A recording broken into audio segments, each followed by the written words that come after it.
हमें समृद्ध करें। धन्यवाद शुभ्रा शर्मा जी, आपने मेरा विस्तृत परिचय दे दिया और साथ ही मुझे यहाँ इस कार्यक्रम में सम्मिलित होने के लिए आमंत्रित भी किया। सबसे पहले तो मैं इस प्रयोगशाला का आभार प्रकट करता हूँ कि उन्होंने इस महत्वपूर्ण कार्यक्रम में मुझे आमंत्रित किया है, और विशेषकर इसलिए ये कार्यक्रम एक पर्व के रूप में इस भारतीय भाषाओं को भी शामिल करने से संबंधित है। ये भी एक अच्छा उपक्रम है कि हम अपनी वैज्ञानिक प्रयोगशालाओं के द्वारा हिंदी माध्यम से या अन्य भारतीय भाषाओं के माध्यम से विज्ञान का प्रसारण तो करें ही, लेकिन वैज्ञानिकों में और समाज के विभिन्न क्षेत्रों में एक सीधा संवाद भी स्थापित करें। मैं ये मानता हूँ कि विज्ञान और समाज एक दूसरे से इस तरह जुड़े हुए हैं जैसे एक जिसको स्वामी ट्विन्स कहते हैं, जिसकी तरह से जुड़े हुए उनको आप अलग नहीं कर सकते। अगर आप अलग करना चाहेंगे तो या तो विज्ञान समाप्त हो जाएगा या समाज समाप्त हो जाएगा।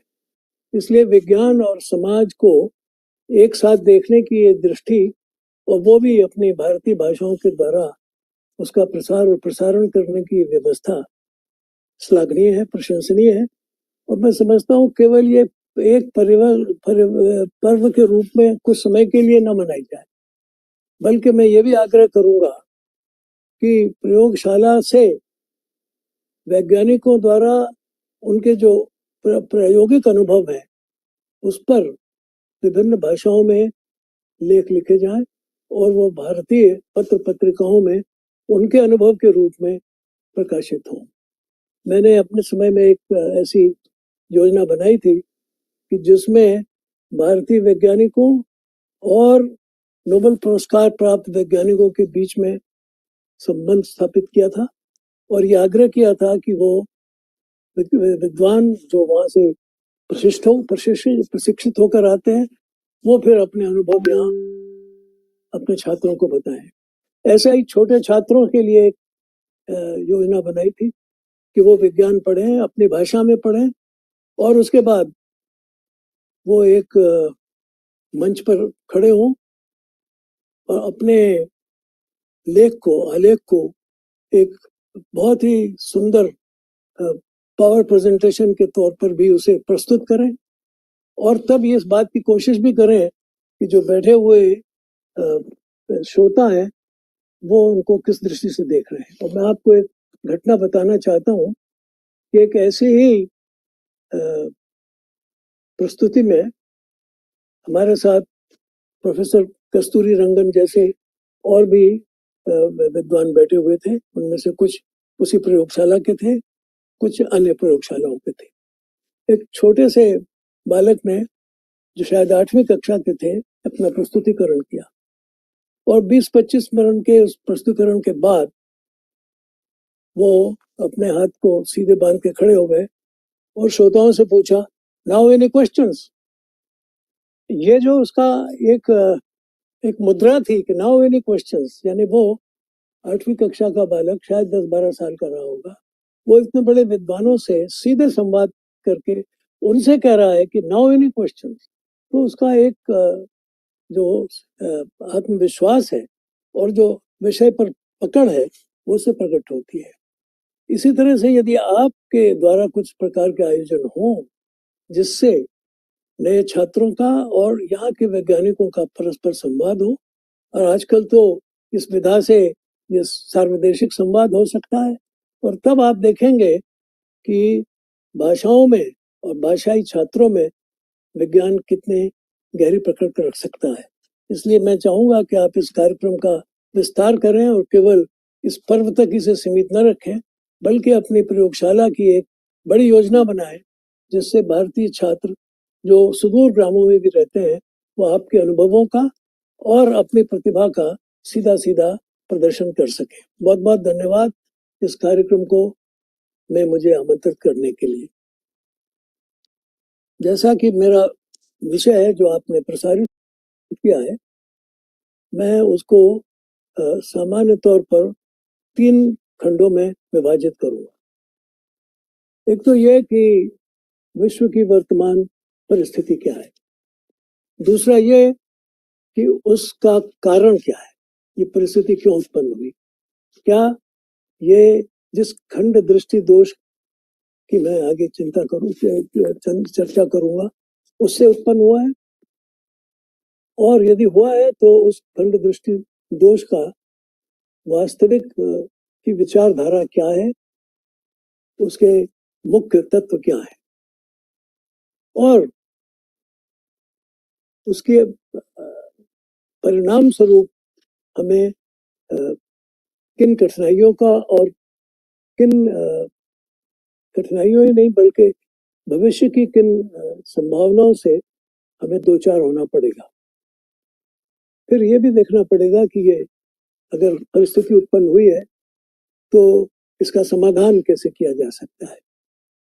समाधान के लिए दोनों ही बातें हैं कि जिस दृष्टि से ये समस्या पैदा हुई है, क्या ये दृष्टि इसका समाधान कर सकती है, तो इसका अर्थ है कि उसमें कुछ दोष है, उसका निवारण कर दिया जाए तो समाधान मिल जाएंगे। दूसरा यह है कि फिर एक नई दृष्टि का हमें विचार करना पड़ेगा, उसका अनुशीलन करना पड़ेगा, वो क्या कर सकती है इसका चिंतन करना पड़ेगा, और फिर ये भी देखना पड़ेगा क्या वो भी समाधान को कर सकती है या नहीं कर सकती, अगर कर सकती है तो कैसे कर सकती है। तो संक्षेप में मैं इस प्रकार से इस विषय के बारे में कुछ कहना चाहूंगा। इस विषय को जरा कुछ वर्षों पहले से अध्ययन करना ठीक होगा। लगभग पिछली शताब्दी से अगर इसका अध्ययन करें तो हम एक वस्तुनिष्ठ स्थिति का अवलोकन कर पाएंगे। ये तो सर्वविदित है कि 20वीं शताब्दी में मानव समाज ने दो भीषण रक्त रंजित युद्धों की विभीषिका तथा भयावह आतंकवाद, मजहबी उन्माद, बढ़ता हुआ उपभोग तथा घटती हुई नैतिकता एक संकट के रूप में देखा था। दिखाई दे रहा था कि इस प्रकार का संकट चारों तरफ से आया हुआ है, और यह भी समझ लिया गया था कि युद्ध से इन समस्याओं का समाधान नहीं हो सकता। युद्ध भी हो रहे थे और ये समस्याएं बढ़ती जा रही थी। 20वीं शताब्दी के शुरू में ही एक भयंकर युद्ध हुआ जिसके परिणाम स्वरूप लीग ऑफ नेशंस बनी, वो भी समाधान नहीं कर पाई। तो फिर ये जिसको यूएनओ संयुक्त राष्ट्र संघ कहते हैं वो बन गया, लेकिन संकट तो बने ही रहे। तो ये समझा कि ये दो युद्ध हो गए लेकिन ये समस्याओं का समाधान नहीं हो सकता। तो इसलिए फिर जो दूसरा विश्व युद्ध हुआ उसके पश्चात संयुक्त राष्ट्र संघ की 1945 में स्थापना की गई, और यह समझा गया कि शायद अब शांति होगी। राष्ट्रों की समझ में आ गया है कि हम युद्धों से अपनी समस्याओं का समाधान नहीं कर सकते, और शायद ये भी समझा गया कि अगर दीर्घकालीन विश्व शांति की स्थापना करनी है तो फिर हमें कुछ विमर्श करने होंगे, कुछ सिद्धांत बनाने होंगे और उनके अनुसार आचरण करने होंगे। युद्ध तो रुक गए, लेकिन विश्व एक परस्पर प्रतिस्पर्धा पर आधारित दो विचारधाराओं के 2 या 3 गुटों में बंट गया।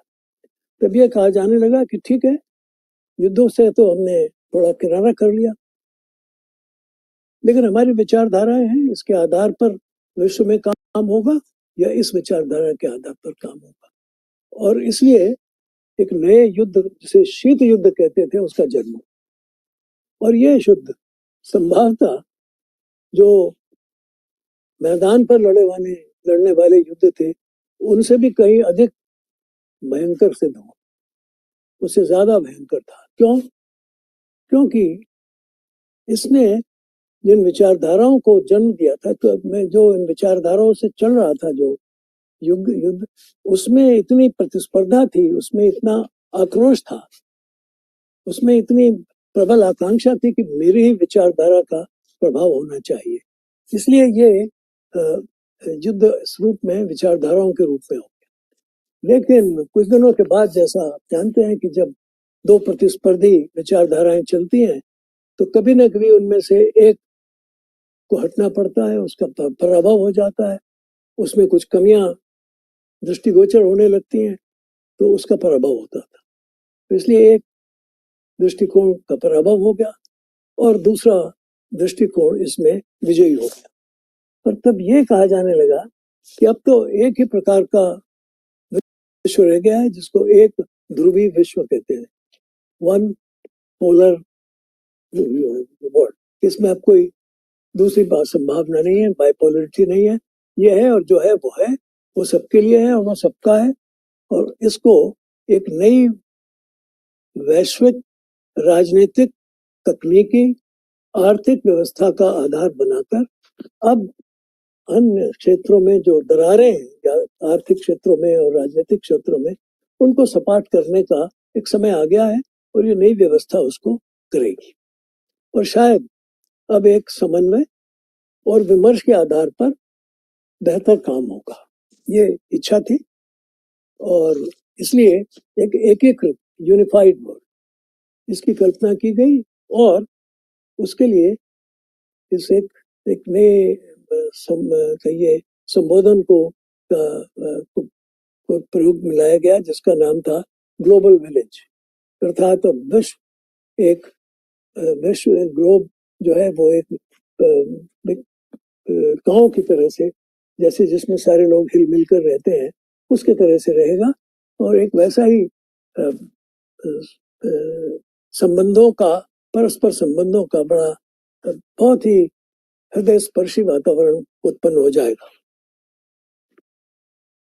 और इसके लिए इसका जो व्यवस्था का नाम दिया गया, उसको भूमंडलीकरण या ग्लोबलाइजेशन इस रूप में पुकारा गया।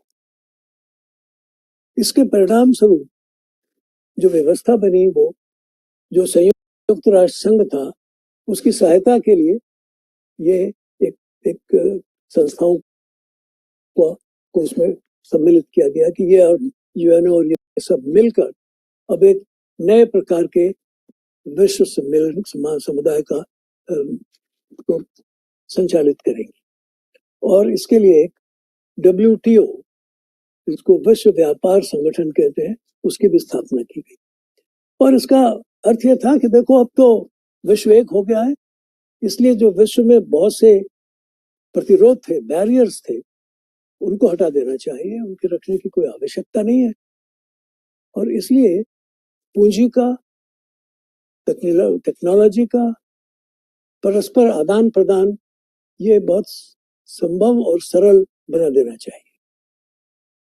और यदि होगा सुचारू रूप और स्वतंत्र रूप से, और एक ऐसी कारगर का व्यवस्था बन जाएगी, तो निर्धनता का एक प्रकार से धीरे धीरे समापन किया जा सकेगा। क्योंकि जब समूचे विश्व की अर्थव्यवस्था और तकनीकी सुविधाएं ये सबको मिलने लग जाएंगी, तो ये कहा गया कि अब तो फिर समृद्धि आ जाएगी और दुनिया में दरिद्रता पूरे तौर पर नष्ट हो जाएगी। तो उसमें ये भी हुआ कि भाई अगर ऐसा है तो जिसको हम कहते हैं आवागमन की सुविधाएं, ट्रांसपोर्टेशन वगैरह की, आदान प्रदान की और राजनीतिक व्यवहार की, टैरिफ की, इन सारी बाधाओं को भी दूर कर देना चाहिए। तो ये जो WTO था, इसने जो पूंजी और तकनीक तथा अन्य प्रकार के जो व्यापार थे या जो अन्य प्रकार की आदान प्रदान की व्यवस्थाएं थी, उनमें धीरे धीरे उनके अंदर जो प्रतिरोध थे उनको नष्ट करना शुरू कर दिया। और ये कहा गया कि ये अब विश्व बैंक और अन्य संस्थाएं मिलकर एक निर्धनता विहीन विश्व का निर्माण करेंगी। विश्व बैंक ने तो घोषणा कर दी थी कि वो एक सामंजस्यपूर्ण, न्याय सम्मत विश्व की स्थापना के लिए पूर्णतः प्रतिबद्ध रहेगा। बड़ी घोषणा थी, न्यायपूर्ण, सामंजस्यपूर्ण और न्यायपूर्ण के साथ ही सर्वसम्मत, न्याय सम्मत भी ऐसे विश्व की स्थापना के लिए पूर्णतः प्रतिबद्ध रहेगा। देखना यह है कि खाली जुमला ही रहेगा या कोई इससे वास्तविक व्यवस्था का निर्माण भी। 20वीं शताब्दी का एक पहलू यह भी था कि उसमें युद्ध के द्वारा यूरोप में हुए विनाश के पुनर्निर्माण के लिए विज्ञान एवं तकनीकी का भरपूर उपयोग किया गया, जिसके परिणाम स्वरूप वैज्ञानिक गतिविधियों में बहुत तेजी से विकास होना स्वाभाविक था, क्योंकि यूरोप विध्वंस हो गया था 2 युद्धों के पश्चात और उसको तेजी से विकास करना था, तो तकनीकी का उपयोग और पूंजी का उपयोग आवश्यक था। पूंजी ये जो IMF और WTO थे इनसे मिली, और तकनीकी भी अब कुछ अमेरिका से, कुछ आसपास के देशों से, सबसे मिलकर यूरोप का विकास हो गया। और सारे यूरोप का विकास हुआ क्योंकि एक यूनियन के तौर पर काम हो रहा था। उसमें अन्य समुदाय भी जो आसपास के थे, जो इस युद्ध में शामिल थे, रूस यानी जिस समय सोवियत संघ था, वो भी सब इसमें शामिल थे और तेजी से विकास सब तरफ से होने लगा। और उसका परिणाम ये हुआ कि शिक्षा, चिकित्सा, दूरसंचार, साइबरनेटिक्स, अंतरिक्ष विज्ञान तथा तीव्र संगणक, फास्ट कंप्यूटर्स, न्यूक्लियर एनर्जी, इन सब में बहुत तेजी से काम हुआ। शिक्षा, चिकित्सा के क्षेत्र में तो बहुत तेजी से काम हुआ। बाकी क्षेत्रों में भी अलग अलग विभिन्न राष्ट्रों ने अपने अपने वैज्ञानिक प्रतिभा का खुल करके एक तरह से प्रदर्शन भी किया और उसका उपयोग भी उठाया। तो एक सर्वसुलभ भौतिक जीवन की स्थापना शुरू हो गई, लेकिन इसके लिए एक तीव्र उत्पादन की प्रक्रिया भी करनी पड़ी, क्योंकि विकास करना था, विध्वंस हो गया था, सब चीजों को फिर से अपने स्थान पर स्थापित करना था। तो उत्पादन और वितरण, इसके लिए भी तीव्र कहना चाहिए निवेश भी किए गए और तीव्र एक योजनाएं भी बनाई गई, और साथ ही साथ विज्ञान की शक्ति का उपयोग भी किया गया।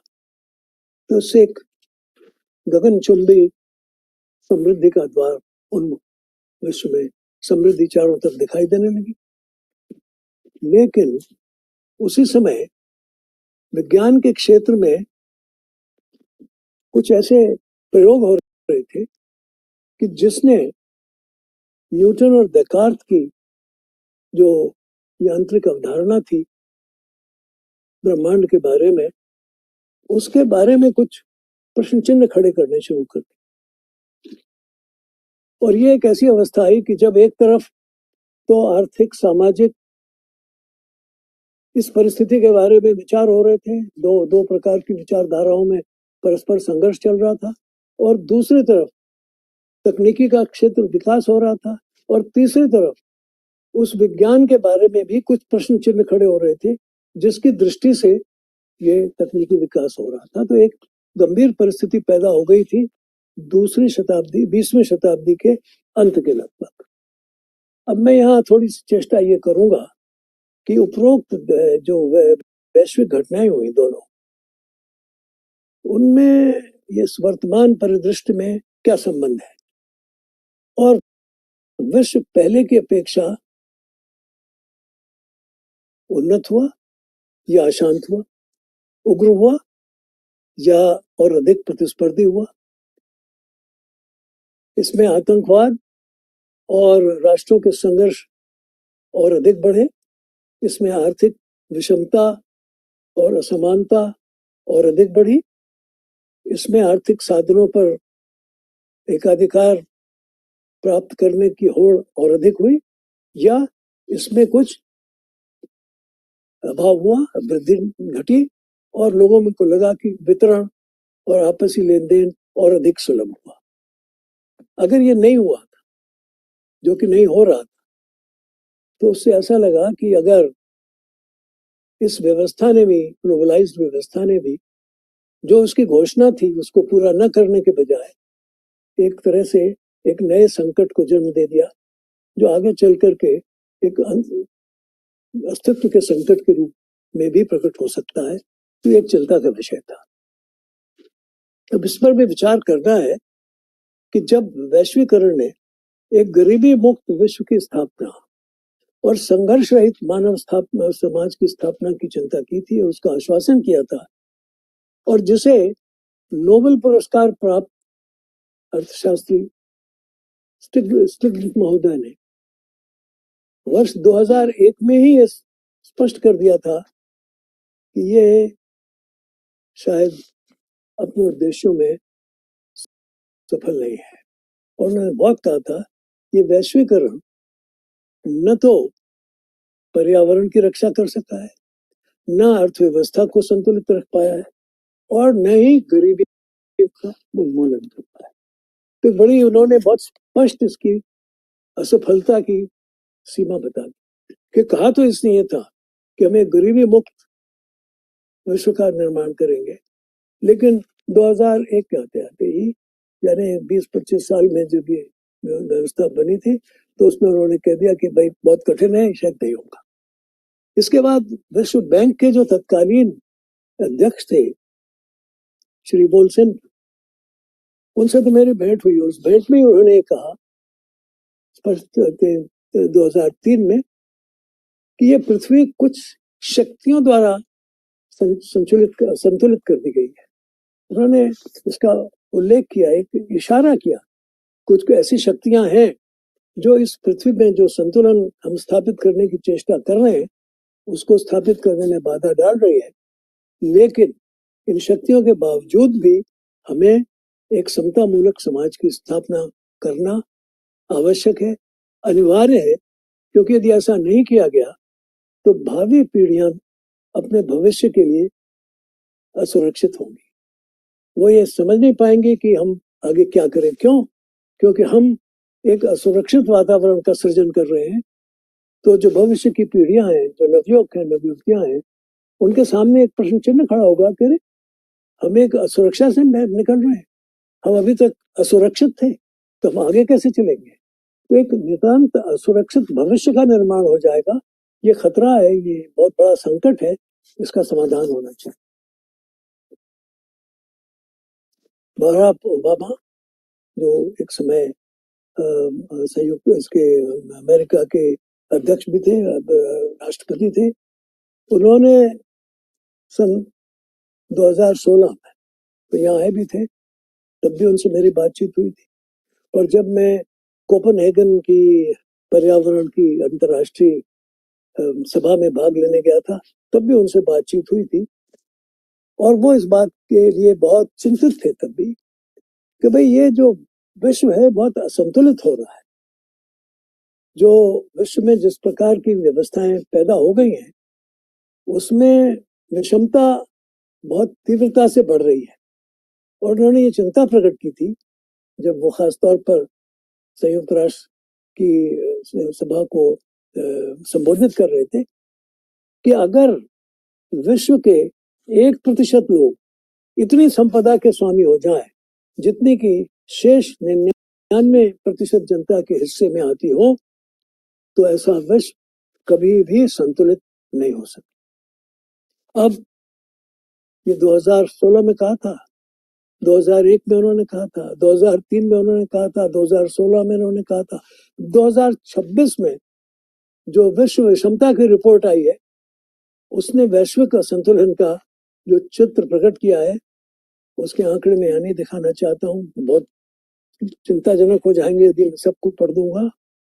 लेकिन उसके अनुसार ये सिद्ध हो रहा है कि अभी तक हमने एक से अधिक अर्थात 1.7 पृथ्वी के समतुल्य पर्यावरण का उपभोग कर लिया है। अर्थात एक पृथ्वी के साधनों का उपभोग तो कर ही लिया, लेकिन उससे अधिक 0.7 यानी लगभग दूसरी पृथ्वी के बराबर साधनों का हमने उपभोग कर लिया है। ये जो चिंता है ये इस बार भी अंकित करती है कि शायद ये जो विश्व का वर्तमान संघर्ष दिखाई दे रहा है उसका कारण कहीं ये तो नहीं है कि जो हम जरूरत से ज्यादा तीव्र से उपभोग कर रहे हैं। और मैं देखता हूँ कई बार कि जो आधुनिक विश्व में संघर्ष है इस समय वो क्या है, वो तेल के प्रतिष्ठानों पर अधिक से अधिक स्वामित्व प्राप्त करने के लिए हो रहा है। यानी हम अपने उपभोग के लिए आवश्यक अधिक से अधिक ऊर्जा का भंडार किस प्रकार हस्तगत कर सकते हैं, ये एक उसके पीछे की दृष्टि है। और उससे सारे विश्व में असंतुलन पैदा हो रहा है, विश्व के अनेक देशों के लिए संकट पैदा हो रहे हैं। तो जो बात उन्होंने कही थी महोदय ने, वो बहुत स्पष्ट रूप में सामने आ रही है। और ऐसा लगता है कि जो वैश्वीकरण की व्यवस्था हमने बनाई थी वो अपने उद्देश्य में सफल नहीं हुई। एक और भी कठिनाई हो गई है कि संघर्ष ने सभ्यताओं के टकराव का रूप भी धारण कर लिया है। विचार ये है कि इस खंड दृष्टि वैज्ञानिक तर्कवाद तकनीकी के बढ़ते हुए प्रभाव से जिस उपभोक्तावादी विकास का जन्म हुआ, उसने इस ऊर्जा के एक अधिकार को जन्म दिया है। तो ये एक बड़ी विचित्र बात है कि जिस तकनीकी का विकास तो हो रहा था हम विश्व में एक सामंजस्य उपस्थित करने के लिए, उसने एक ऐसी व्यवस्था को जन्म दे दिया कि जो संघर्ष पैदा कर रही है। एक विरोधाभासी दृश्य पैदा हो गया कि जिसको हम दवा समझे थे वो तो बीमारी का लक्षण हो गई है। स्टिग्लिट्ज ने वैश्वीकरण द्वारा पर्यावरण की उपेक्षा की ओर ध्यान वर्ष 2001 में ही आकृष्ट किया था और उस पर दुर्लक्ष्य के परिणाम हम आज भी भोग रहे हैं। स्वाभाविक है कि किसी भी उपभोक्ता समाज में निरंतर बढ़ते हुए उपभोग के लिए अधिकाधिक उत्पादन करना होगा और उसके लिए अधिकाधिक ऊर्जा की आवश्यकता पड़ेगी। ऊर्जा का स्रोत प्रकृति ही है और वैज्ञानिक बार बार इस ओर ध्यान दिला रहे हैं कि ऊर्जा, पर्यावरण यानी प्राकृतिक संसाधन और पूंजी, तकनीकी और नैतिकता के आपसी संबंधों में यदि असंतुलन है तो उससे जीवन में अनेक प्रकार के संकट उत्पन्न हो। अनेक रिपोर्ट्स हैं, बहुत रिपोर्ट्स हैं, 100 हजार वैज्ञानिकों के द्वारा प्रस्तुत रिपोर्ट्स हैं जिसमें बार बार इस बात का उल्लेख किया गया है। 2003 में भी कहा गया, 2010 में भी कहा गया और यहाँ तक कहा गया कि अगर हमने अपने उपभोग के ऊपर और इसको सस्टेनेबल नहीं बनाया तो फिर विश्व गहरे संकट में उत्पन्न खड़ा हो जाएगा। हाल ही में ऊर्जा के जीवाश्मी ईंधन के उपयोग पर अंकुश लगाने की आवश्यकता पर बल देते हुए संयुक्त राष्ट्र संघ के महासचिव श्री एंटोनियो गुटेरेस ने ग्लेशियर्स को की तेजी से पिघलने की रफ्तार पर गहरी चिंता प्रकट की। उन्होंने नवंबर 2023 में ये कहा कि मैं आज यहाँ नेपाल से विश्व की छत से ये घोषणा करने आया हूं, क्या पागलपन को रोको, ग्लेशियर पीछे हट रहे हैं लेकिन हम नहीं। हमें जीवाश्म ईंधन युग को समाप्त करना होगा और यदि ऐसा नहीं हुआ तो एक ऐसी त्रासदी की विभीषिका मुंह भाए खड़ी है जिसमें शीघ्र ही विश्व की सबसे बड़ी नदियां, जिनमें गंगा भी शामिल है, जल विहीन हो जाएंगी। अब ये अभी 2023 में नेपाल से में खड़े होकर उन्होंने ग्लेशियर्स की तीव्रता से पिघलती हुई रफ्तार को देखकर कहा, ये एक सच है, इस पर बहुत रिपोर्ट्स हैं वैज्ञानिकों की, बार बार कहा जा रहा है कि इस पर ध्यान दीजिए अन्यथा ये गहरा संकट उत्पन्न करेगा।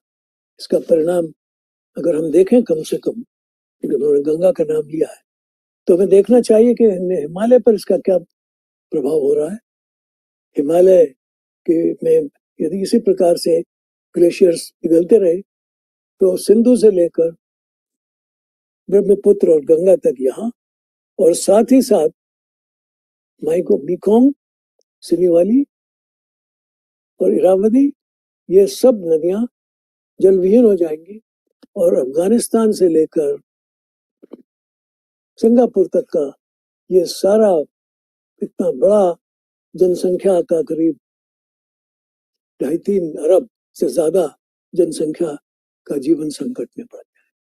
और ये केवल इतना ही नहीं है कि इससे आपका जल का संकट ही पैदा हो, एक और संकट भी पैदा हो जाएगा। ये अगर हुआ तो आपकी कृषि का संकट पैदा हो जाएगा, क्योंकि हमारी खेती मूलतः इसी जल पर निर्भर है। और ये सारी जो हमारा जो उत्पादन है उसी पर निर्भर करता है। तो इस पर ध्यान देने की जरूरत है। समुद्र तट के संकट और अधिक बढ़ जाएंगे। तो कहने का तात्पर्य यह है कि बहुत अधिक ऊष्मा के उपयोग से ये नए संकट पैदा हो रहे हैं। और ये अगर मानव समाज ने अपने उत्पादन की, उपभोग की इस प्रणाली को ठीक से संतुलन नहीं किया तो पर्यावरण के दूरगामी परिणामों तथा तत्जन्य कृषि चक्र में असंतुलन से जो संकट पैदा होंगे वो भयावह होंगे। अब नए संकट और पैदा होते हैं। जैसे ही तापमान बदलता है तो जीवाणुओं की जो गतिविधियां वो भी बदलती हैं। बहुत से विषाणु नष्ट हो जाते हैं, बहुत से नए विषाणु पैदा हो जाते हैं। जो हमारे लिए सहयोगकारी जीवाणु हैं वो नष्ट हो जाते हैं, और जो नष्ट करने वाले हमारे लिए हानिकारक जीवाणु हैं वो पैदा हो जाते हैं। और दूसरी तरफ ऐसे ही नए विषाणु पैदा होते हैं। इसलिए आप देखते हैं कि आज बहुत सी बीमारियों का ठीक से विचार नहीं हो रहा है, उपचार नहीं हो रहा है। बहुत सी दवाइयां जो अभी तक कारगर थी वो काम नहीं कर रही। ये नए संकट है जो इस पर्यावरण के की तरफ दुर्लक्ष्य से पैदा हो रहे हैं। जब दूर तक जाती है बात, मैं उनका उल्लेख नहीं करना चाहूंगा, बहुत लंबी लिस्ट है। लेकिन इस बात को देखना चाहिए कि जो ब्रह्मांड को समझने की दकार्त की और न्यूटन की कल्पना थी, क्या ये उसके परिणाम तो नहीं है कहीं? क्या उसने जो अच्छा करने का सोचा था तो कहीं से उल्टा तो नहीं हो रहा है? क्योंकि जो दकार्त की कल्पना थी उसने व्यक्ति को मन और शरीर में के अंदर दो भागों में बांट दिया, जिसको हम डाइकोटोमी कहते हैं, माइंड बॉडी डाइकोटोमी कहते हैं। तो इससे एक और नई बात पैदा हो गई, और वो ये हुई कि ये इसने मानव समाज में समृद्धि लाने की चेष्टा तो की, लेकिन जिस मानव के द्वारा होना चाहिए था उस मानव को ही खंडित कर दिया, क्योंकि वो यूनिट नहीं रहा। अब वो मानव खंडित मानव है, उसका शरीर अलग है और उसका दिमाग अलग है, मन अलग है, कल्पना शक्ति अलग है। तो डिवाइडेड पर्सनैलिटी बजाय एक यूनिफाइड पर्सनैलिटी की अब एक डिवाइडेड पर्सनैलिटी का व्यक्ति है। तो ये एक बहुत बड़ा संकट है। ये व्यक्ति की पर्सनैलिटी पर संकट है, उसके अस्तित्व पर संकट है। क्योंकि अभी तक हम ये समझते थे कि व्यक्ति एक संपूर्ण इकाई है, लेकिन इस दृष्टि ने व्यक्ति के व्यक्तित्व को ही दो भागों में बांट दिया। मेरा विचार है कि शायद ये दृष्टि ने जिस समाज को जन्म दिया उसने ये संकट पैदा किए, उस दृष्टि ने संकट पैदा किए, और वो इस संकट को दूर नहीं कर सकती। जिसको हम दवाई समझते हैं वो दवाई का काम नहीं कर सकती। तो फिर क्या? तो इसके लिए हमने जो दूसरा विचार रखा है वो है होलिज्म, एकात्म दर्शन, एकात्म मानव दर्शन। ये भारतीय विचार है, और ये एक व्यक्ति और समाज की बीच के संबंधों की एक बिल्कुल चिरकाल से चली आई और बहुत अनुभूत है, बहुत इस पर प्रयोग हो चुके हैं, और इस पर ध्यान देना चाहिए। इस दृष्टि में न तो ये जो मानव दर्शन है, ये न तो मनुष्य को टुकड़ों में देखता है और न ही ब्रह्मांड को टुकड़ों में देखता है। इसमें विविधता का साक्षात्कार है, लेकिन विविधता को विभेद नहीं माना। भारतीय मनुष्यों ने व्यक्तियों को 4 मुख्य तत्वों के रूप में परिभाषित किया है, और उसमें जिसमें मन, बुद्धि और शरीर तथा आत्मा, इनके द्वारा जब इनका जो समुच्चय है, इनका इंटीग्रेशन है, इससे एक होलिस्टिक व्यक्ति का निर्माण होता है। और यही होलिस्टिक व्यक्ति, संपूर्ण व्यक्ति, आगे चल करके एक संपूर्ण मानव समाज का विकास भी करता है। इसलिए अगर किसी एक अंग का अधिक विकास हो जाए तो वो मानव का विकास नहीं होगा, वो एक असंतुलित विकास होगा। इसी तरह से ये बात भी देखा गया कि अगर हम ब्रह्मांड को टुकड़ों में बांटकर देखना चाहेंगे तो वो भी सफल नहीं होगा। और इसलिए इस एकात्म दृष्टि में ब्रह्मांड को भी एक यूनिट माना गया है।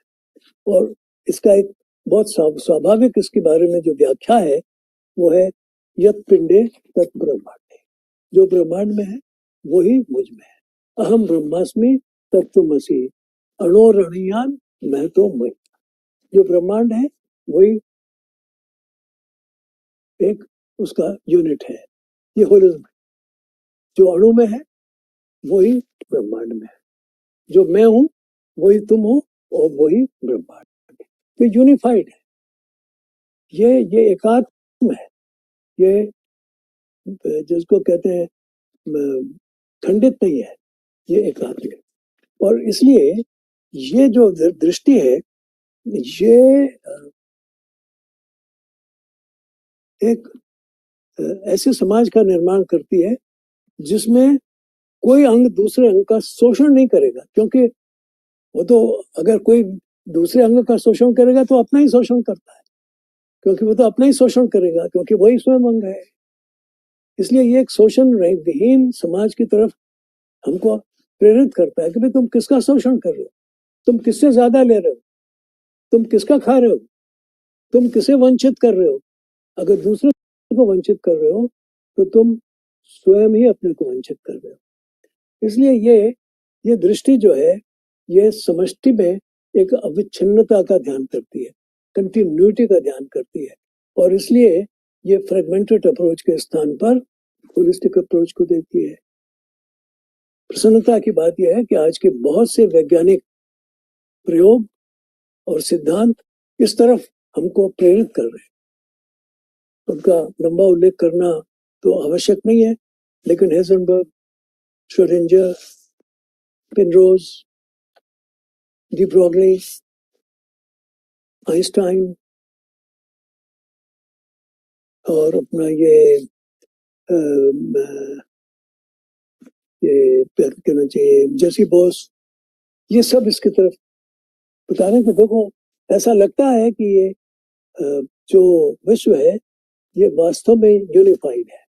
अब तो खैर क्वांटम टेलीपोर्टेशन की बात आ गई है, क्वांटम कनेक्टेडनेस की बात आ गई है, और बोम ने तो बहुत स्पष्ट ये कहा कि ऐसा लगता है कि विश्व का प्रत्येक कण एक दूसरे के साथ एक असंपृक्त रूप में और अविभाज्य रूप में कनेक्टेड है। क्वांटम एंटेंगलमेंट ये आज की एक नई विधा है, और उस पर आपका क्वांटम कंप्यूटेशन की बात हो रही है। तो ये किस लिए हो रहा है? आप चले कहां से था कि हम एक डिवाइडेड दृष्टिकोण को लेकर हमने एक यूनिफाइड विश्व को बनाना चाहा, वो नहीं बना।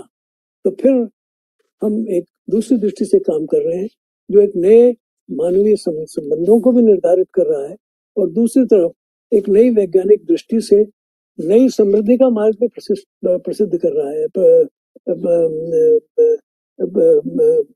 प्रतिष्ठित कर रहा है। और ये भी बताना चाहता है कि ध्यान रखो आप एक दूसरे से जुड़े हुए हैं, शोषण मत करो, there should be no exploitation. और अगर ऐसा नहीं है तो फिर इसके कुछ संकेत भी मिलने चाहिए। मुझे ऐसा लगता है कि अभी वो संकेत मिलने में देरी है।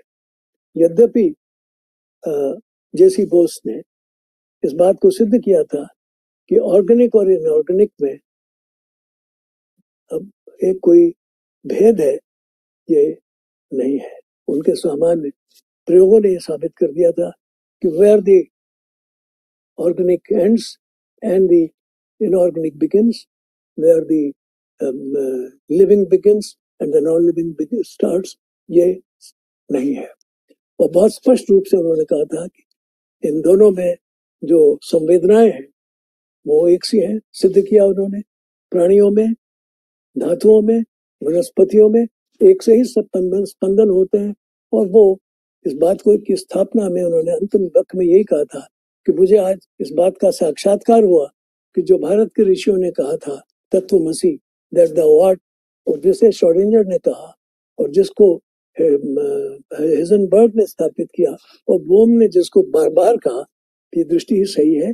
ये एकात्म दृष्टि ही एक नए समाज का ऐसा वो कर सकती है, निर्माण कर सकती है जिसमें शोषण नहीं पोषण होगा, जिसमें व्यक्तियों के साथ संबंध परस्पर जीवन के होंगे, परस्पर सहजीवन के होंगे, सिम्बियोटिक होंगे, एक दूसरे को मार कर नहीं, एक दूसरे से प्रतिस्पर्धा करके नहीं, परंतु एक दूसरे के साथ परस्पर सहयोग पर एक कोऑपरेटिव यूनिवर्स की बात जो कही जाती है, उसकी स्थापना यदि करना है तो हमें इस ब्रह्मांड में संतुलन को बनाए रखने की आवश्यकता है और अतिरेक और अमर्यादित उपभोग पर संयम करने की आवश्यकता है।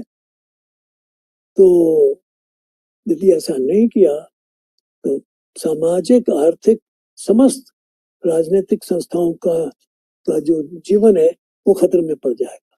और तकनीकी भी तब तक वरेण्य है जब तक वो इस संतुलन को बनाए रखती है, तब त्याज्य होगी अगर वो इस संतुलन को खंडित करती है। तो मेरा अनुरोध है कि आज के वैज्ञानिकों को और समाज शास्त्रियों को इस पर गंभीरता से विचार करना चाहिए कि क्या इस एकात्म दर्शन से हम एक वास्तविक दृष्टि से एक एकात्म विश्व का निर्माण कर सकते हैं। क्या हम वास्तविक रूप से इसे वसुधैव कुटुंब का रूप दे सकते हैं? क्या दे सकते हैं?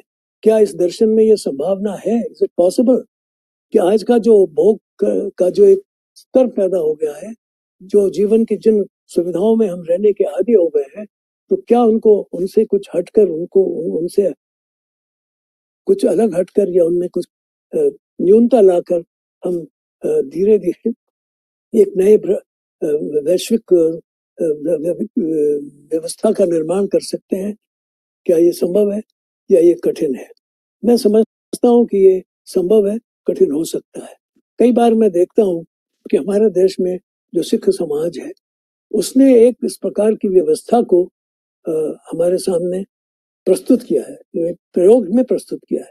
उनका सिद्धांत है बहुत सीधा सीधा, किरीट करना, कर्म करो, नाम जपना, भगवान को स्मरण रखो और बंड छकना, और जो कुछ उपार्जन करते हो उसको बांटो फिर खाओ। नॉट दैट कि पहले खा जाओ उसको बचाओ उसको बांट दो, नहीं।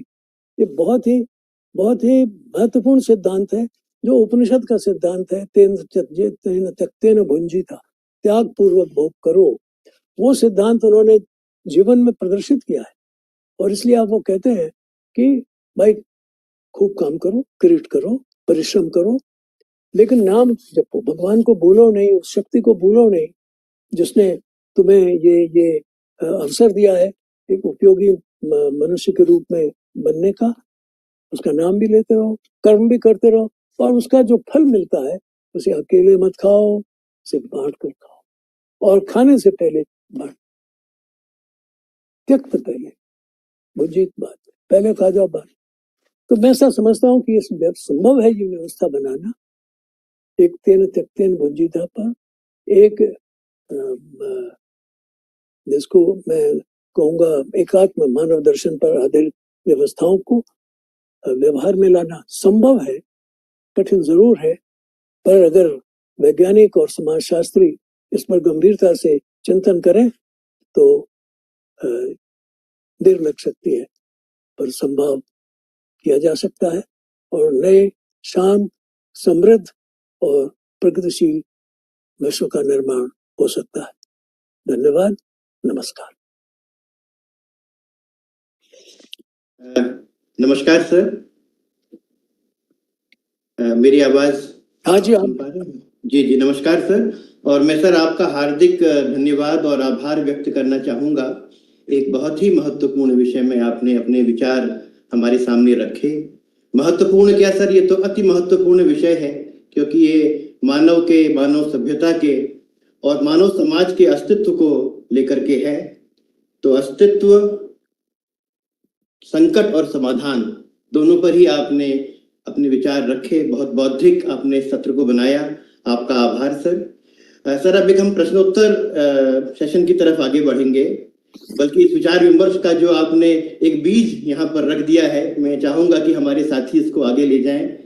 तो जो रेज हैंड आइकन है उस पर क्लिक करके आप अपने प्रश्न सीधे हमारे विद्वान वक्ता से पूछ सकते हैं, और जो लोग YouTube में देख रहे हैं वो टाइप करके अपने क्वेश्चंस वहां पर लिख सकते हैं। तो मैं आग्रह करूंगा कि आप लोग जैसा भी पॉसिबल हो अपने प्रश्नों को हमारे सामने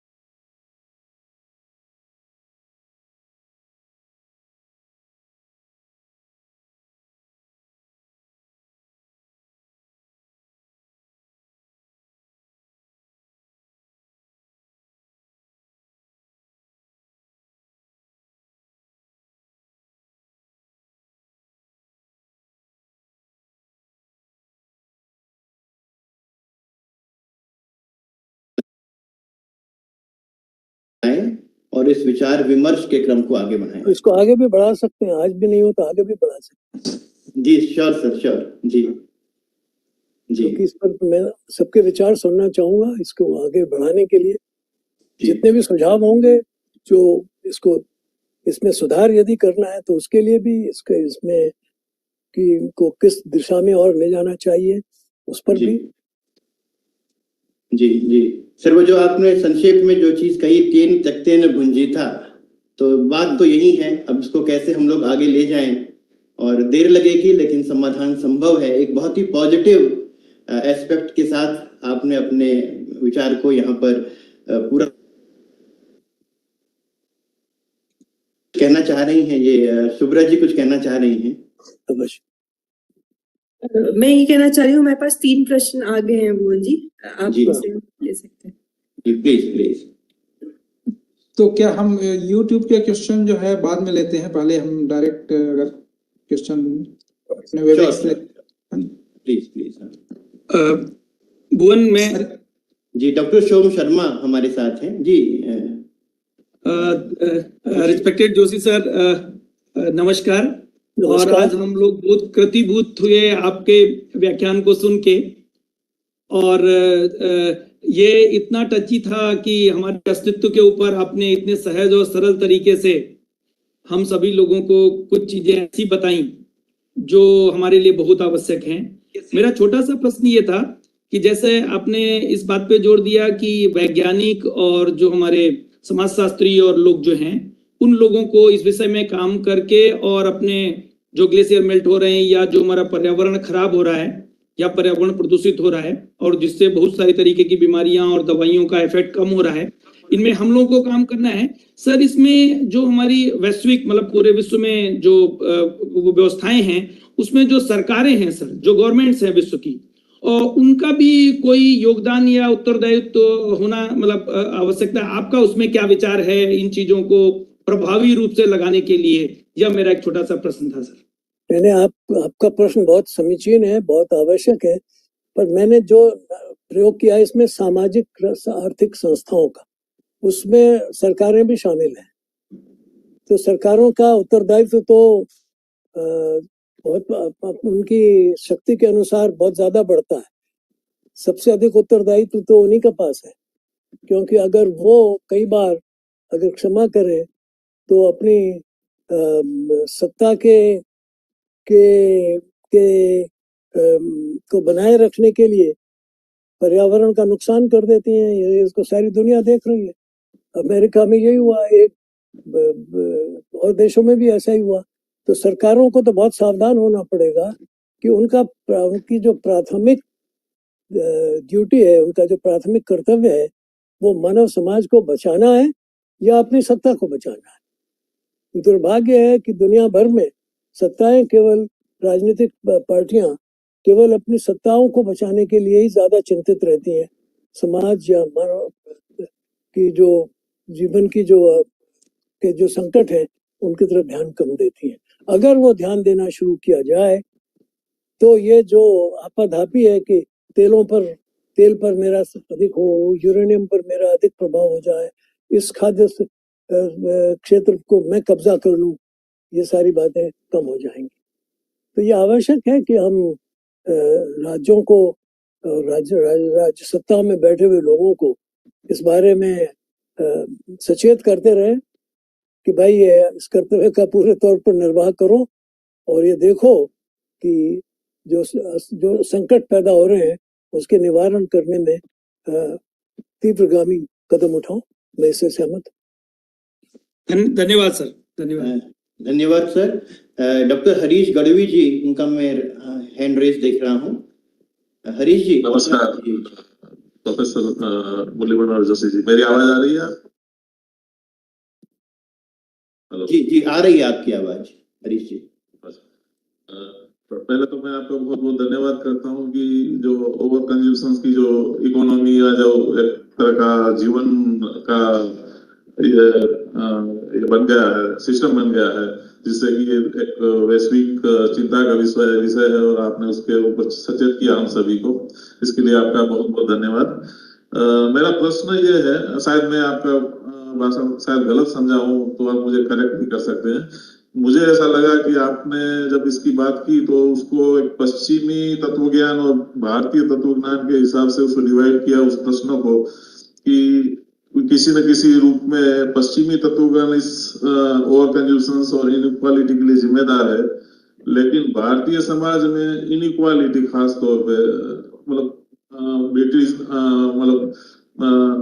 ब्रिटिश आए उससे पहले या इवन इस्लाम आया उससे पहले से ही रहा है भारतीय, और आम्बेडकर जी ने इसके बारे में बहुत बार कहा भी है। तो कैसे हम जब एकात्म की बात करते हैं, लेकिन भारतीय समाज में ये भारतीय फिलोसॉफी होने के बावजूद भी भारतीय समाज में कभी वो समानता नहीं रही है। आप अगर जो पुराने समय को देखें तो कैसे हम जो है इस तत्वज्ञान को और आज की जो वैश्विक परिस्थिति है उसको एक साथ लाएं और एक ऐसा तत्वज्ञान बनाएं कि जिसमें कि ओवर कंजम्पशन जैसी समस्याओं का समाधान ढूंढा जा सके। आपका प्रश्न बहुत ही समीचीन है और मैं समझता हूँ कि बहुत आपने गहरा प्रश्न किया है। देखिए, ये एक दर्शन है जो मैंने प्रस्तुत किया है और ये आपसे मैंने कहा है कि इसका व्यावहारिक पक्ष हमें कैसे विकसित करना चाहिए जो आज की समस्याओं का समाधान कर सके। मैं तो समझ आपसे कह रहा हूँ, क्योंकि मेरी दृष्टि में यदि हमने इस दृष्टिकोण को सही रूप में स्थापित किया तो इसमें किसी प्रकार के ऊंच नीच या विषम सामाजिक रचना का स्थान नहीं। इस दर्शन में मनुष्य में भेद ही नहीं बल्कि प्राणी में अभेद का सवाल है। तो अगर इसको हम ठीक से नहीं समझेंगे, व्यवहार से ठीक नहीं करेंगे, तो जब हमने इसका व्यवहार करना बंद कर दिया तो हमको तकलीफें हो गई। तो बड़ी साफ बात है। जब हम कह रहे थे कि भाई तेरे तख्ते ने भूंजी था, तब तक हम ठीक चल रहे थे। जब हमने कहा नहीं, मैं ज्यादा खाऊंगा तो कम खाएगा, मैं बड़ा हूं तो छोटा है, तो तकलीफें शुरू हो गई। सीधी बात है।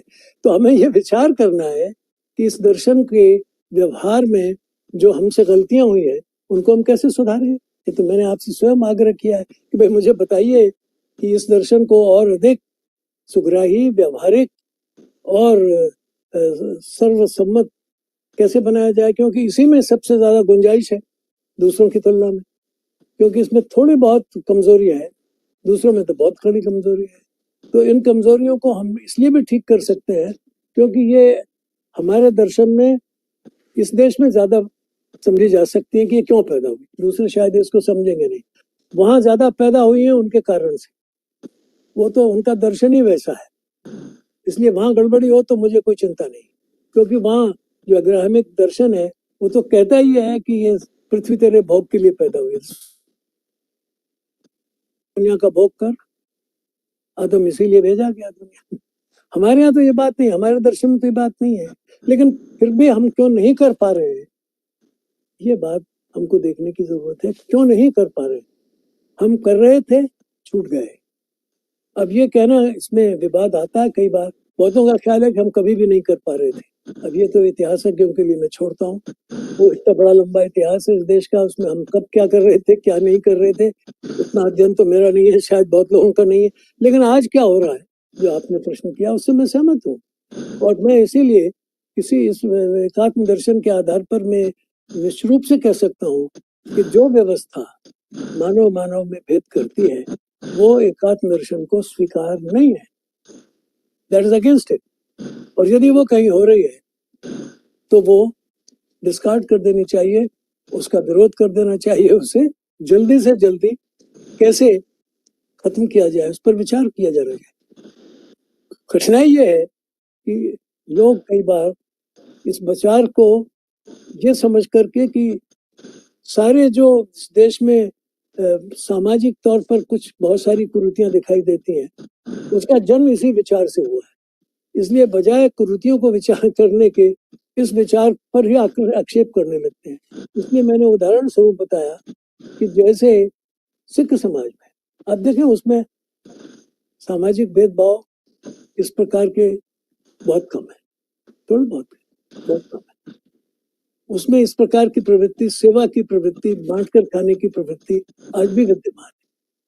तो ये इस बात को साबित करता है कि एक न एक इस देश का ऐसा समाज है जो इन 500-700 सालों से भी बिगड़ा नहीं है। इसलिए अगर ऐसा समाज आज अभी भी है तो इसका विस्तार किया जा सकता है। फिर क्या वैसा जीवन और लोगों में हम ऐसी दृष्टि नहीं ला सकते? तो ये प्रश्न पर बात है। पर ये कहना फिर कई बार जो बात उठती है जिससे मुझे कई बार बहुत अटपटा सा लगता है कि हम अपना वैज्ञानिक दृष्टिकोण छोड़ देते हैं और तब केवल इस बात पर प्रहार करने लग जाते हैं कि साहब ये गलती है। गलती ये इस दर्शन के शास्त्र से है या इसके ठीक ढंग से नहीं पालन कर। यदि ऐसा है तो फिर हमें कहना चाहिए कि ये दर्शन गलत है, फिर तीसरी बात लाइए, क्योंकि जो पश्चिम में हो रहा है उससे तो सुलझा नहीं मामला। इससे अगर सुलझ सकता है तो कोशिश कीजिए, नहीं सुलझ सकता है तो सुलझाइए। आखिर मानव समाज को तो प्रगति आगे करनी है, उसे तो स्थिर नहीं रहना है, और उसमें ये दोष तो नहीं रहने चाहिए।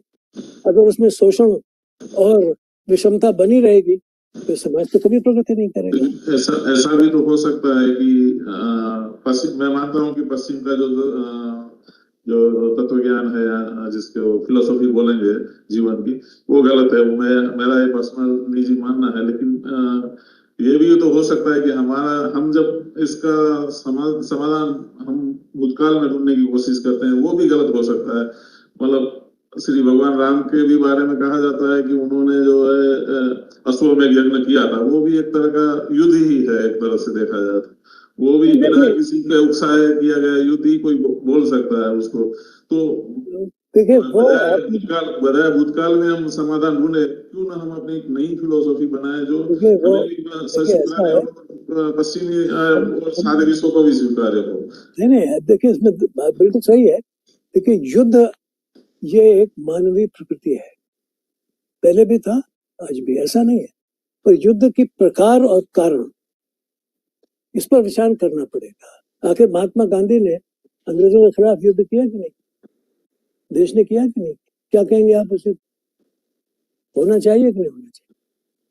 तो जहां एक परिस्थिति में जिस प्रकार के, जो इसको आप देखेंगे ना, 1000 साल 10,000 साल पहले की परिस्थिति में क्या धारणाएं थी, उसको आप इम्पोज आज नहीं कर सकते। लेकिन अन्याय के प्रति युद्ध होना ये आज भी संभव है, पहले भी होता था। पर वो हो रहा था, उसके अंदर जो एलिमेंट्स थे उनमें कौन सही था कौन गलत था, इसका निर्धारण तो मैं आज नहीं कर सकता। उसमें तो अगर आप बहस में जाएंगे तो फिर उस समय के जो बहुत से जिसको कहते हैं आप एलिमेंट्स ऑफ एथिक्स हैं वो आएंगे। बहुत से लोगों का कहना फिर ये हो जाएगा कि राम ने रावण को इसलिए मारा कि वो ऐसा था। दूसरे कहेंगे कि राम ने रावण को मारा क्योंकि वो ब्राह्मण था। अब ये कहाँ से इसका, अब ये तो इसका निश्चय करना आज तो बड़ा मुश्किल होगा। फिर तो बहुत कठिन हो जाएगा। फिर तो ये देखना पड़ेगा कि उस युद्ध के निमित्त कारण क्या थे और नैमित्तिक कारण क्या थे। ऐसा ही आज के बहुत से युद्ध हैं। अब जब 1945 का युद्ध हुआ था तो उसमें नाभिकीय उपकरण का उपयोग किया गया, परमाणु बम का उपयोग किया गया। वो बहुत विनाशकारी था, पर क्या वो उपयोग जस्टिफाइड था या नहीं, इसका फैसला कौन करे? उसके आधार पर आप हिटलर को अच्छा या बुरा तय करेंगे या किन उद्देश्यों से युद्ध हो रहे थे उसके आधार पर तय करेंगे, और फिर उसमें परमाणु बम कोई विनाशकारी अस्त्र का प्रयोग होना चाहिए या नहीं होना चाहिए उसको तय करेंगे। तो ये इस पर निर्दिष्ट करता है कि कई बार हम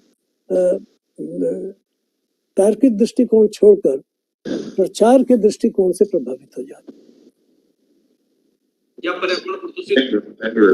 क्योंकि हम कई बार व्यवस्था को, जैसे आज भी करते हैं कि हम मेजरमेंट को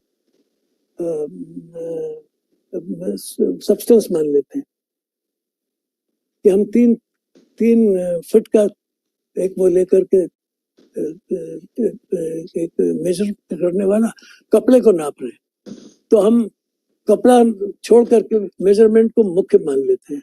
आज कर रहे हैं, जीडीपी कर रहे हैं आप इसी आधार से। तो अब इसको क्या कहें?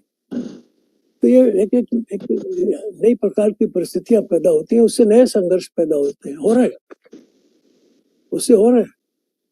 तो सवाल यह है कि कौन से मूल्यों के आधार पर कौन सी घटना हुई थी। तो ये जो मूल्य है, ये कई बार ये कठिनाई पैदा करता है। जिसे आप मूल्य मानते हैं, आज से शायद 500 साल 1000 साल पहले उसे नहीं माना जाता होगा। आज जिसे आप मूल्य मान रहे हैं वो शायद उनको खराब लगता होगा, हमें वो खराब लगता है। पर जो हमें सोचना है वो तो ये सोचना है कि उसमें कितना तत्व था, और आज जो हमें करना है उसके लिए वो कितना उपयोगी हो सकता है। That we will accept. और यदि वो एक सीमा तक हमें ले जा सकता है तो वहां तक जरूर जाएंगे, और उससे आगे अगर उसमें कुछ सुधार करना है तो जरूर करेंगे, और अगर उसमें सुधार की गुंजाइश ही नहीं है तो जैसे इसको छोड़ दिया उनको भी छोड़ देंगे।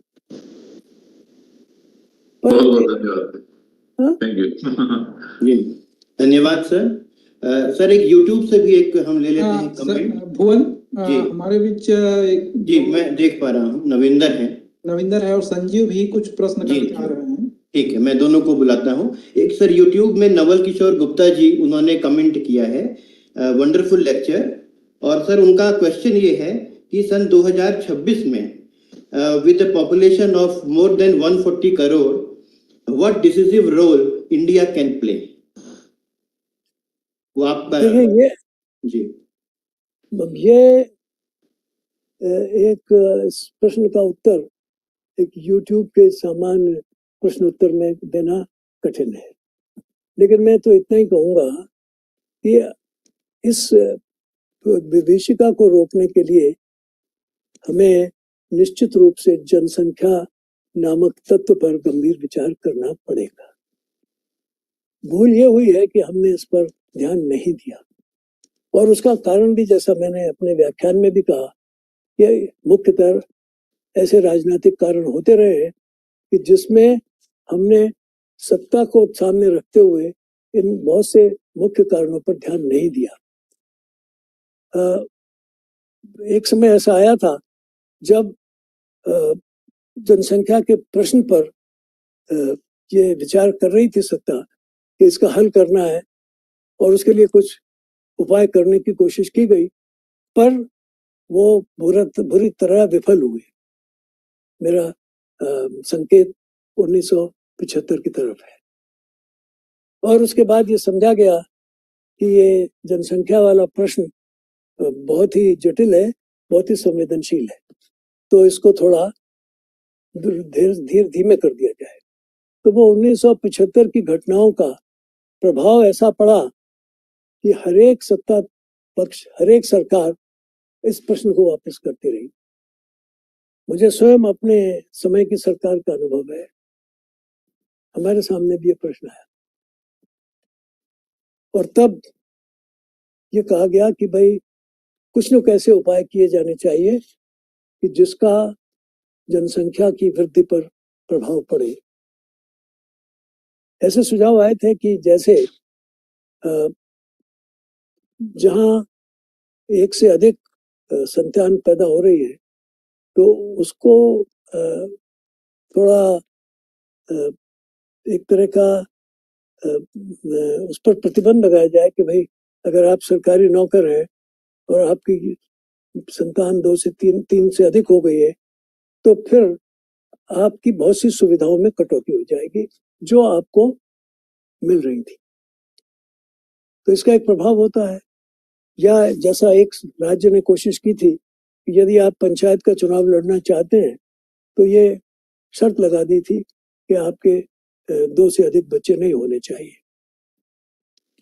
तो ये एक प्रकार की आपकी प्रमोशन रोक दी जाएगी वगैरह वगैरह। तो ऐसे कुछ बहुत से उपक्रम हो सकते हैं कि जिसमें लोगों को एक तरह से अधिक संतान पैदा करने से थोड़ा रोका जाए, उनके लिए उनको थोड़ा उसके संकट से अवगत कराया जाए। उसके पाठ्यक्रम बनाए जा सकते हैं, उसके बारे में जनचेतना की जा सकती है। लेकिन ऐसा करते ही वोट का गणित बिगड़ जाता है। इस वोट के गणित बिगड़ने से ये हमारे समय भी नहीं हो पाया। उस समय भी यही बात आई और इसलिए जो जितने भी सुझाव आए थे वो सारे सुझाव ठंडे बस्ते में चले।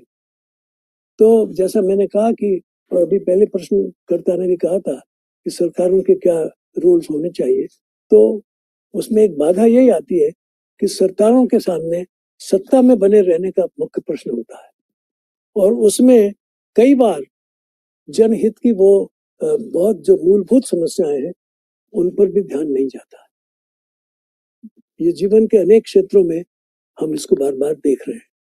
तो ये जटिल प्रश्न है और इसको सुलझाने के लिए या तो आपको जनतांत्रिक उपायों पर ज्यादा ध्यान देना पड़ेगा और अपने जन प्रतिनिधियों पर ऐसा दबाव डालना पड़ेगा कि वो जनसंख्या को रोकने वाले की व्यवस्थाओं का पर चिंतन करें संसदों में और विधायिकाओं में और उसके उपाय निकालें। और समाज में जन जागृति करनी पड़ेगी कि सीमित तो उपयोग है, पृथ्वी तो एक ही है, उसमें जितने का धारण हो सकता है हम उसी का धारण कर सकते हैं। एक जनसंख्या से अधिक धारण करोगे तो उसकी ये कठिनाई आएंगी। इस पर गंभीर चिंतन हो चुका है और ये भी आज बताया जा सकता है वैज्ञानिक दृष्टि से आकलन करके कि आज के उपभोग की स्थिति में ये विश्व कितनी जनसंख्या को इतनी सीमा का उपभोग उपलब्ध करा सकता है। अगर अमेरिका के उपभोग के आधार पर आज की जनसंख्या को निर्धारण करना होगा तो वो शायद 2 अरब से ज्यादा भी नहीं आ पाएगी और यदि भारत के उपभोग पर करना होगा तो शायद कुछ और कम हो जाएगी। तो देखने का सवाल यह है कि हमें एक सामूहिक चिंतन करके अपने अपने देश पर अपने अपने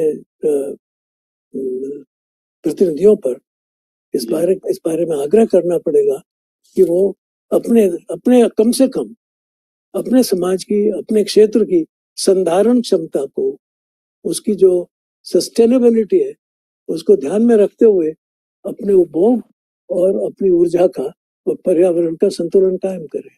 ये तो प्रश्न जैसे मैंने कहा कि ऊर्जा, जनसंख्या, पूंजी, तकनीकी इस सबके संतुलन का है। जी सर, एक रेज हैंड और मैं देख रहा हूँ, प्रोफेसर नविंदर सिंह हमारे पीआरएल के साथी हैं। तो नविंदर जी आप अपना question. Hello, can you hear me? मेरी आवाज आ रही है? मेरी साफ आ रही है आपकी आवाज। हाँ जी, नमस्ते प्रोफेसर मुरली मनोहर जोशी जी, शुक्रिया आपका, बहुत बहुत धन्यवाद, बहुत अच्छा लगा आपका व्याख्यान। तो ये जो होलिज्म का आइडिया है काफी अच्छा आइडिया है होलिज्म का।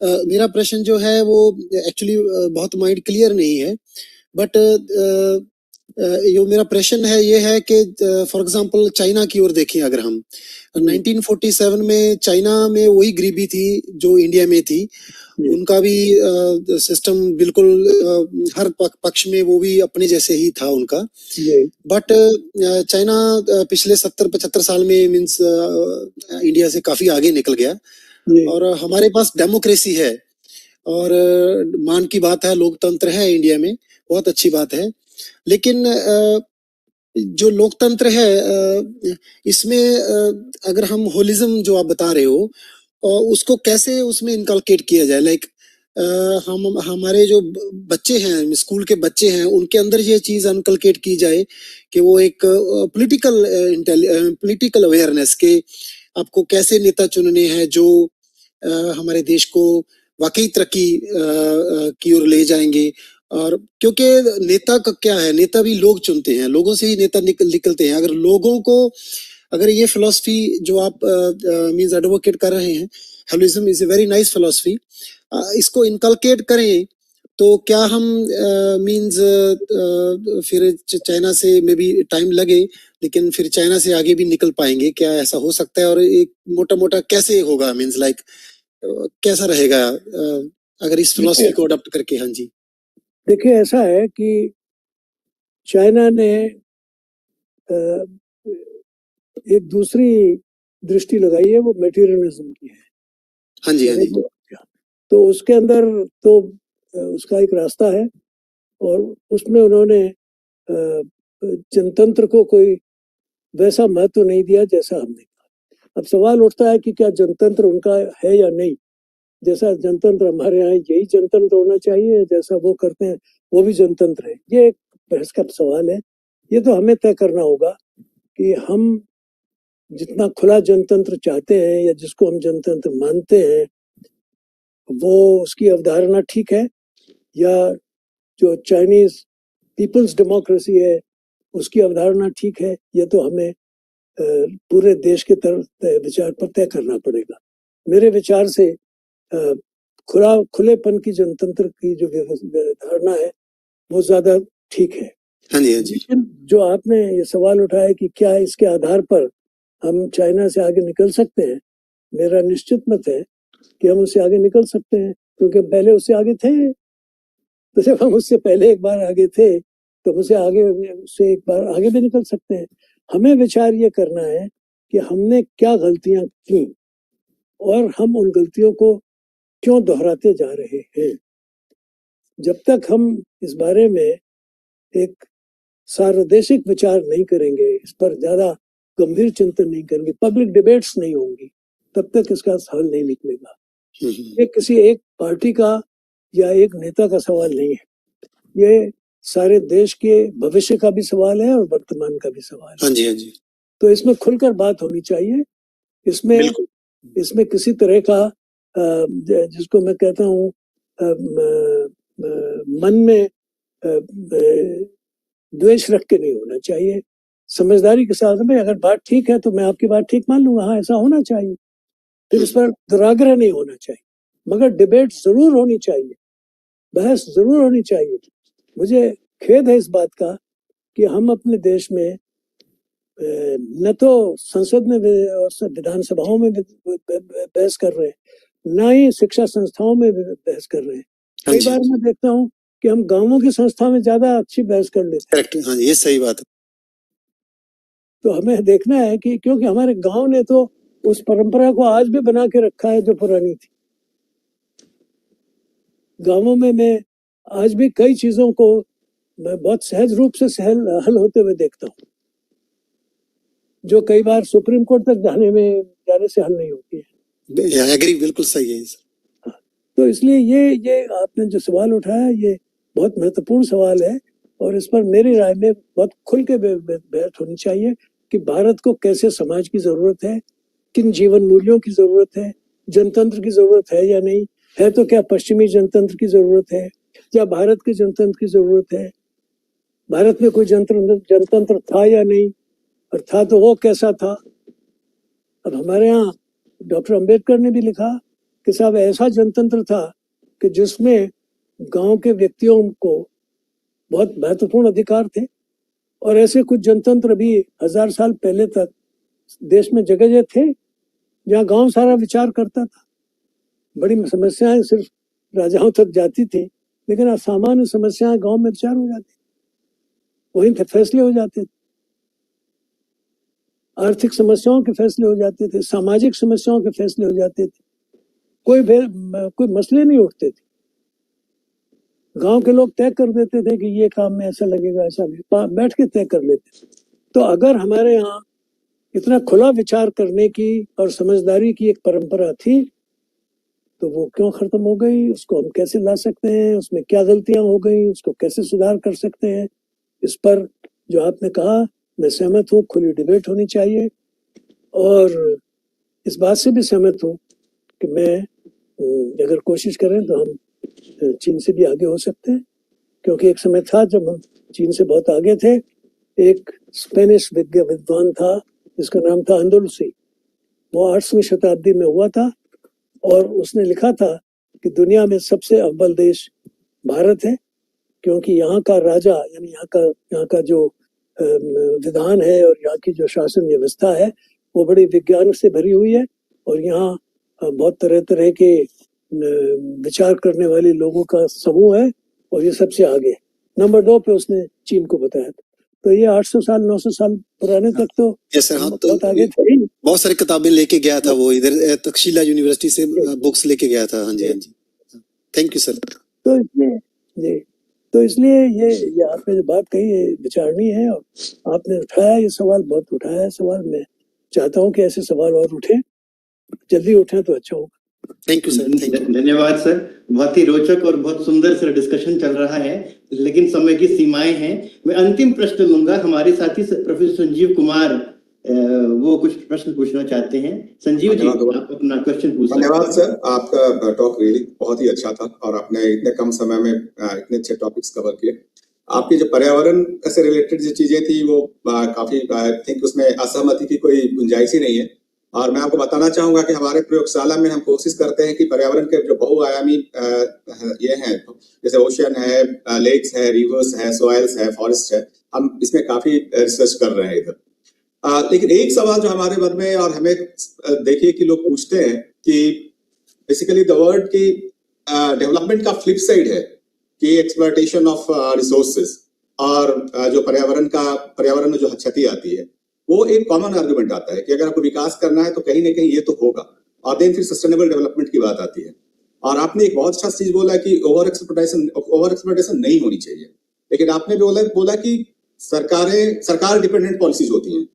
जैसे फॉर एग्जांपल आज के एक एग्जांपल ले ले तो अमेरिका में क्लाइमेट चेंज वर्ड ही बैन हो गई है, मोर और लेस, कि आप बात ही नहीं कर सकते कि क्लाइमेट चेंज नाम का कोई चीज भी है।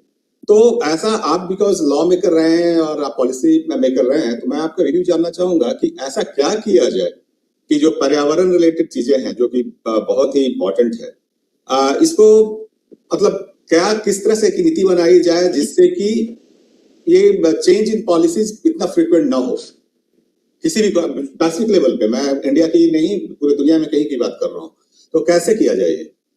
देखिए, एक तो सीधी बात हमें ये बतानी है बहुत आसानी से कि ये असंभव है कि आप सीमित पर्यावरण में असीमित उपभोग कर सकें। पहली बात तो ये कि कंसेप्चुअली बात गलत है, असंभव है। अगर आप करेंगे तो सिस्टम कोलैप्स हो जाए, एक सीमा है ना। तो इसलिए सस्टेनेबल डेवलपमेंट के बजाय सस्टेनेबल कंजम्पशन की तरफ लोगों को बताना चाहिए कि हमारा ध्यान ये होना चाहिए कि जो भी प्राणी हैं इस विश्व में, प्राणी मनुष्य नहीं, यानी जिसमें जो एनिमल्स हैं वो भी शामिल हैं और पेड़ पत्ते भी शामिल हैं, जितने भी लिविंग सिस्टम्स काम कर रहे हैं, वो उन सबकी सस्टेनेबिलिटी पर ध्यान देना जरूरी है। अगर वो आप उनकी सस्टेनेबिलिटी नहीं ध्यान में रखेंगे तो वो नष्ट हो जाए, वो नष्ट हो जाए तो आप नष्ट हो जाए। इस बात को पाठ्यक्रमों से भी, जीवन से भी बताना हो। उदाहरण के लिए हमारे एक मित्र थे, वो अगर किसी के घर में जाते थे तो उसने देखा कि एक गिलास पानी का आधा रखा हुआ है, और दूसरे व्यक्ति का पूरा भरा हुआ रखा है। तो उससे कहते थे कि भाई ये तुम्हारा गिलास पूरा भर पी जाओगे कि नहीं? बोले बाकी का क्या करोगे, छोड़ दोगे ना? तो इसलिए अच्छा ये है कि तुम पहले से ही आगा लो, क्योंकि जल बचाना है, जल का संकट है। और भारत में विश्व में सबसे अधिक जल संकट वाले देशों में से भारत एक है। तो अब हमें ये बताना होगा कि भाई हमें जल का उपयोग कैसे करना है। अब मैं आपको बहुत व्यक्तिगत बताता हूँ, जब मैं सांसद और मिनिस्टर था तो मैं लोगों को बताता था कि भाई जल का संकट है, इसको ऐसे मत करो। तो मैं सरकार पर भी जोर देता था कि ये पेप्सी कोला को दोहन की सुविधा मत दो, थोड़ा देम आउट। और मैंने उसके लिए सत्याग्रह भी किया कि मेरे क्षेत्र में पेप्सी कोला का प्लांट नहीं लगेगा। ये बेहिसाब जल दोहन कर रहा है, पूरे एक ब्लॉक के पानी को इसने दोहन कर लिया था, तो ये नहीं लगेगा। और इसकी वजह से ये दिक्कत हो रही है। मैंने अपने क्षेत्र के लोगों को बताया कि जब पेप्सी कोला पीते हो ना, ये किस कॉस्ट पर,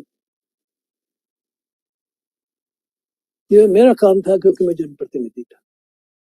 और जब मैं संसद में था तो इसके लिए भी काम किया। और मैंने अपने क्षेत्र में कभी भी भूजल को निकालने के लिए आवश्यकता से अधिक स्रोतों का निर्माण करने की इजाजत भी नहीं दी और जनता को मना की कि नहीं करो। तो ये तो हमें करना पड़ेगा। जो समझते हैं वो, अब अमेरिका नहीं समझता, उसका फल भुगतेगा, आज भी भुगत रहा है, कल को और भुगतेगा। लेकिन हमको उससे सबक लेके करना चाहिए। हम भी गलतियां कर रहे हैं, हिमालय के साथ हम वही गलतियां कर रहे हैं, सारे जल स्रोत सूख जाएंगे कल। और अगर वो सूख गए तो आपको पीने का पानी नहीं मिलेगा, खेती का अनाज नहीं मिलेगा। और अगर ये ग्लेशियर जिस रफ्तार से पिघल रहे तो अगले 2 साल में ही दिक्कतें सामने आ जाएंगी। तो ये बताना तो मेरा काम है, क्योंकि मैं समझदार हूँ, मैं जनप्रतिनिधि भी हूँ, मैं मुझको नेता कहा जाता है, तो व्हाट आई एम डूइंग। ये प्रश्न उनसे भी पूछिए कि भाई तुम नेतृत्व काय का कर रहे हो? तुम हमारे जीवन को सुविधापूर्ण बनाने के लिए या इसको संकट में डालने के लिए कर रहे हो? ये सामान्य प्रश्न नहीं है। मैं वैज्ञानिकों से भी पूछता हूँ, मैं स्वयं भी ये प्रश्न को पूछता रहा हूँ हमेशा। इसलिए मैं जब मंत्री था, मैंने कहा भाई मेरा पहला काम है कि शिक्षित करूं लोगों को। शिक्षा इसलिए नहीं हो रही है कि संविधान में कोई ऐसी व्यवस्था नहीं है कि उसको निःशुल्क और वो बनाया जाए, अनिवार्य बनाया जाए। संविधान का संशोधन कराया और 23-24 पार्टियों के रहते हुए कराया। लेकिन अब उस संशोधन के बाद जो व्यवस्थाएं होनी चाहिए थी वो तो आपने छोड़ दी। हमें ये देखना पड़ेगा कि हम क्या करना चाहते हैं। अगर हम दूसरों को उपदेश देंगे और स्वयं उसके उलट करेंगे तो कैसे होगा? तो हमें तो सोचना ही पड़ेगा कि अगर ये व्यवस्थाएं लानी है तो उसके लिए हमें भी थोड़ा समय निकाल कर कुछ न कुछ लोगों में आवश्यक जागृति लानी पड़ेगी। जहां हम बैठते हैं, जब भी होता है, घरों में है, परिवार में है, बच्चे अतिरेक करते हैं तो उसको बताना पड़ेगा कि भाई ये ज्यादा हो रहा है, दिस टू मच। तो ये तो बताना तो हमारी कोई करना पड़ेगा। अगर उसमें थोड़ी घर में बच्चों के साथ व्यवस्था बनानी भी पड़ेगी तो बनानी। आज लोग सब चिल्ला रहे हैं, पहले तो हमने कर दिया कि खोल दो ये सारे तरह तरह के एप्स को। अब सब चिल्ला रहे हैं ये बंद करो, ये बंद करो। पहले क्यों नहीं सोचा? अब यही बात हो रही है ना। तो ये समय पर बात है और ये निश्चित रूप से फेलियर ऑफ लीडरशिप है, इसको मैं मानता हूँ। वो हर एक की है, वो केवल राजनीतिक की नहीं है, वो शिक्षक की भी है, वो व्यापारी की भी है, वो वैज्ञानिक की भी है। क्योंकि व्यापारी क्यों नहीं सोचता? उसे भी पैसा कमाना।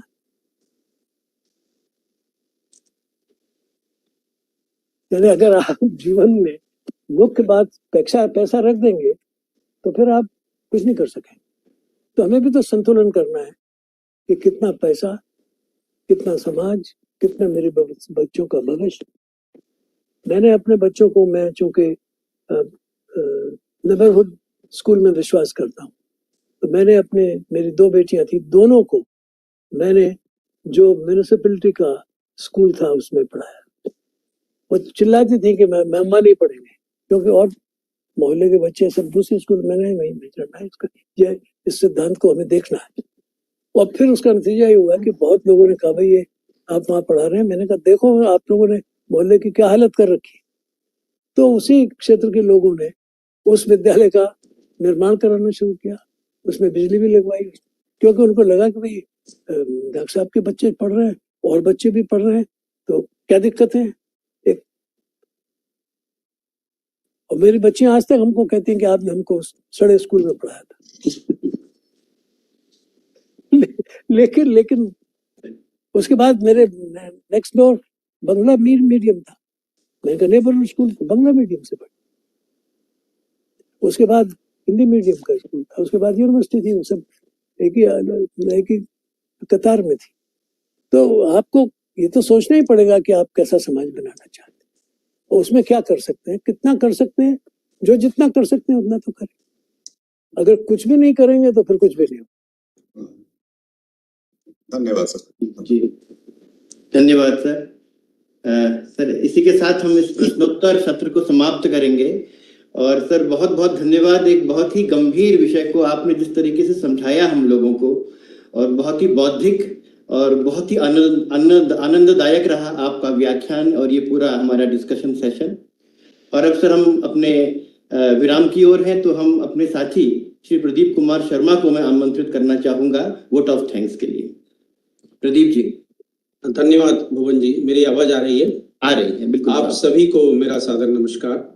अब हम PRL अमृत राजभाषा व्याख्यान पर्व के इस गरिमामय आयोजन के अंतिम सोपान पर आ पहुंचे हैं और इस महत्वपूर्ण अवसर पर धन्यवाद ज्ञापन प्रस्तुत करना मेरे लिए अत्यंत हर्ष, गौरव और सौभाग्य का विषय है। मैं प्रदीप कुमार शर्मा पर्व समिति के संयोजक के रूप में सर्वप्रथम आज के विशिष्ट एवं प्रेरणास्पद व्याख्यान के व्याख्यानकर्ता पद्म विभूषण प्रोफेसर मुरली मनोहर जोशी जी के प्रति अपना गहन आभार व्यक्त